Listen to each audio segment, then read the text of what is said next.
I have a very interesting guest here today. I'm here with Colin Hewitt from Float, and he's the CEO and co-founder of the company.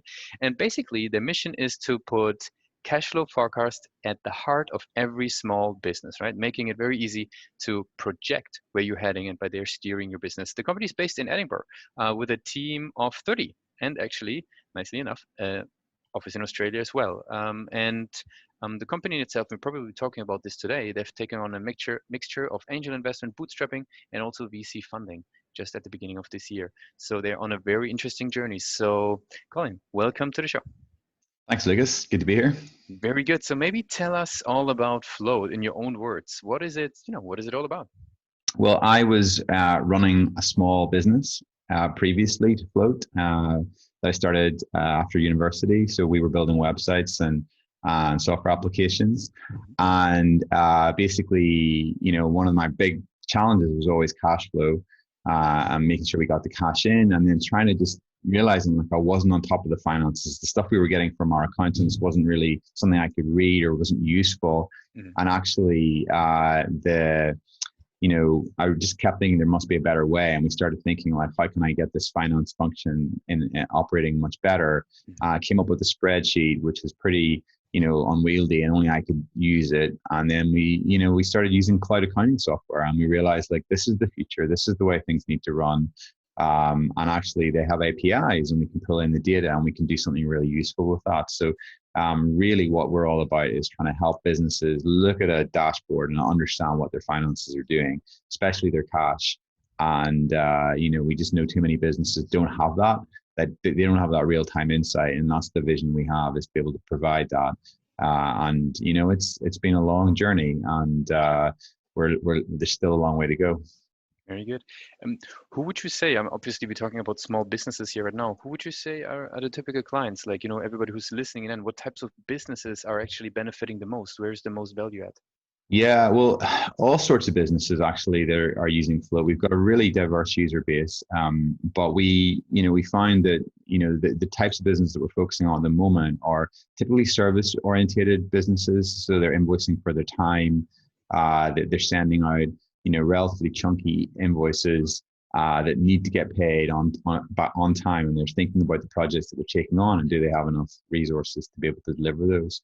But we use Float for ourselves. We're a SaaS business, as you said. So we use that to report our cash flow to our board, to plan scenarios, and to just kind of have an idea of like, when does a runway end as well. So I think SaaS companies it works really well for too. And with this sort of various types of personas that you were describing within those businesses, what would be a typical journey that they would go through, right? How does one discover Float, and how do they get started? What would be the channels that they would be walking through? Yeah, so we're very tightly integrated with the cloud accounting software packages like Xero and QuickBooks. And that's generally the first step that we have for people finding us is either through those packages, or I'm just going like these, where's the forward looking element, and maybe Googling cash flow forecasting for Xero, or they're hearing of it from their accountants, because we also have work with accountants and bookkeepers who will instead of them having to prepare that, they can give this tool to their clients, and they can do that from there. So we have different channels, but our strongest one is just through people searching for Float, because they've felt the pain and they're looking for a solution. Gotcha. So people who are listening, if they head over to floatapp.com, they can learn more about the product on the website. What would you say, which role does the website play in client generation or lead generation? Yeah, the website's pretty significant. We direct a lot to the website, obviously different landing pages as well. Starting to look at how different landing pages apply to different sectors. Different people feel pain in different ways. So like the construction industry is different than the food and drink industry, to the agency industry, to SaaS. So we're basically everybody will have slightly different pains around this sort of kind of cash flow space, and we're trying to develop the website to speak to more specific areas. Mhm. It's actually an interesting point that comes up quite a lot in the podcast. Here, right now, what would you say is actually the strength of the website? Is it the ability to, speak to those personas and convert them, let's say, for example, for a demo, or is it, the quality of the leads that you're providing, or the experience or information you provide? Where do you see a strength of the page? I think we're the challenge for us is to really communicate what we do, and so it's almost really trying to qualify what is cash flow forecasting, because a lot of businesses they're maybe not sure. Mhm. And so what we're trying to do is understand, like, why is this for me? Is this going to be useful? It's not the sort of thing you can just kind of see immediate value. You have to invest a little bit of time building up your budgets and building up the work that you do. So we're trying to kind of qualify that as much as possible. Like, this is what to expect. This is what you get. This is the benefit of having it. So it's really trying to improve the quality of leads that we're getting in. I see. Makes a lot of sense. I mean, a lot of SaaS companies that we speak to have obviously that same challenge. You come up with Yeah. something unique to the market, and then you have to explain it. On the flip side, where do you see room for improvement on the page? You mentioned now, for example, the messaging. What else? Like, where is areas where you think, okay, that can actually help to, increase the growth of the business on the page? Yeah, well, we're actually looking at this at the moment. We've got a team on it, and we're just, it's funny how little things like, some certain businesses, if the website's is all male, like all the pictures are all men, then that can be off-putting. If there's another person said, we like to see the kind of team pictures of the team that are involved, just to kind of build that trust. And why would I want to work with you, Dad? Am I convinced when I look at this site that this is the type of company I want to do business with? Or is there something in the back of my mind that just thinks, there's a red flag here? So we're trying to eliminate all of that. But yeah, I think, we've got intercom chats on the page, so we can answer questions live. We've got resources, help guides, and we're working on improving kind of video content as well. So there's lots. There's always so much you can do on the website, Sure. but there's so much you can do in any area. So it's always trying to prioritize. Is the juice worth the squeeze on that at the moment, or is it better invest in something else like building more functionality or that kind of thing? Makes sense.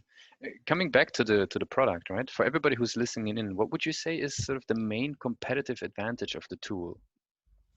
Yeah, our big side, the thing we focus on is really we want to help businesses really trust the numbers.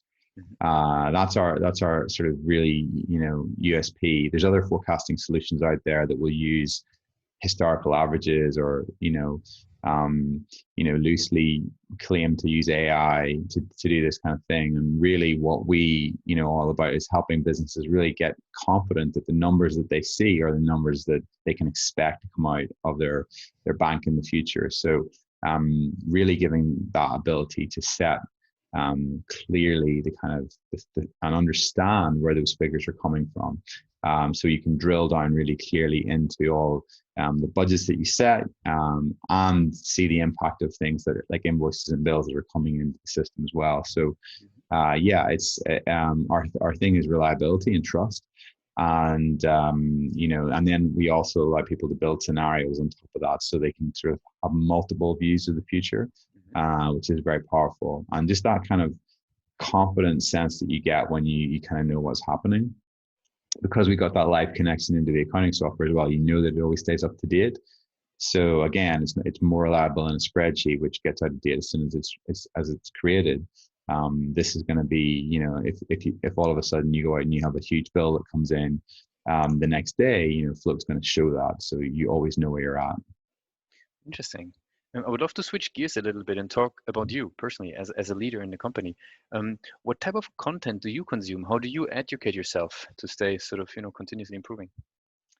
Yeah, I'm actually trying to cut down on the amount of content that I consume, because it's just there's so much, so many great newsletters, so much. I mean, even at the moment, you've got SaaStr, you've got SaaS Stock, you got the guys at Price Intelligently. There's just so many good newsletters coming in our inbox, with like 10 articles every time. So there's hundreds of great articles that are getting produced every week, and it's trying to figure out where to where to cut back. But yeah, we've also been a part of a thing called SaaS Academy, run by Dan Martell this year. That's been really useful for us to dig into some of that content. So yeah, I'm constantly trying to kind of up my game and learn. But also, you know, a focus for me this year is trying to move out of just consuming content and actually thinking about creating content. Because when you're forced to kind of think, what do I want to put out? What do I learn this year? You know, then there's something also that I think that forces you to dig a bit deeper. You know, and it's like that sort of saying when you have to, you know something when you can teach it. So I'm I'm not short of content, but you know, it's a lot of stuff. You know, when you're raising, it's like product focused newsletters, conversion focus, marketing focus, sales focus, funding rounds, managing your board, managing your leadership team. There's there's the full gamut, and you have to kind of level up in all of those areas really. So yeah, it's a challenge to know how to manage the content consumption and how to cut back. That's why we're asking what founders are doing, so that everybody can sort of learn from each other. Very good. Yeah. I would love to come, since we're slowly actually coming to an end of the interview already, I would love to jump into our rapid fire questions, right? It's a couple of short and crisp answers to a couple of short and crisp questions. Are you ready for those? Yeah. Cool. What's the last book you read? The last book I read is a book called Cloud Atlas. By a guy called David Mitchell, which is a fiction book, but really, really interesting. I actually got it off Bill Gates's recommended list, and it took me a while to get through it because it's quite meaty, but yeah, brilliant, really good book. I'm glad I read it. Very cool. What's the one single thing that your company is focused on the most at the moment? Retention. If there would be no boundaries in technology, what would be one thing that you would wanted to have fixed for your company today? Gosh. One thing we want to fix. There are no boundaries. That is a great question. I would love there to be a way for us to see the whole picture of what's going on across product marketing, you know, and that's still a bit of we can still see there's lots of areas which are there we can't fully see into. You know, product have great Miro boards and you know, marketing have great spreadsheets, but it's trying to find a way to tie those all up in a way that people can consume that information well. What's the last thing that kept you awake at night about the company? Generally, I sleep pretty well. In terms of it's probably person. It's always generally comes down to people. So, you know, have we got the right person? Do I have to have a difficult conversation with the person? That kind of thing. Makes sense. And the very last question would be, right, if today would be your very first day you were working on Float, right? So you just, I don't know how you started it. Maybe it was in the garage, maybe at home, maybe in an office, who knows? What would be the one advice that you would give yourself? I would say find a user that you really want to focus on, and don't diverge from that user until you've nailed it for that one user. I think we went too broad too quickly, and therefore, you know, you start hearing different things from different people, and it becomes very difficult to focus. So I would stay much narrower in a much smaller niche. Yeah. Very good. Colin, I really appreciate that you were with us on Pathon Presents today. I want to give you the last word, right? If somebody would be forgetting everything that we just discussed about Float today in the interview, what would be one thing that they should remember about the company? The company is all about giving you confidence in your cash flow and knowing where you are with your finances. So if you do not know where you are, if you're struggling, if your board are not clear on where your cash is at and exactly what's going to happen in the future, you should be using a tool like Float to be able to communicate that. Very cool. Thanks for being part of the show. Great. Thanks, Lucas.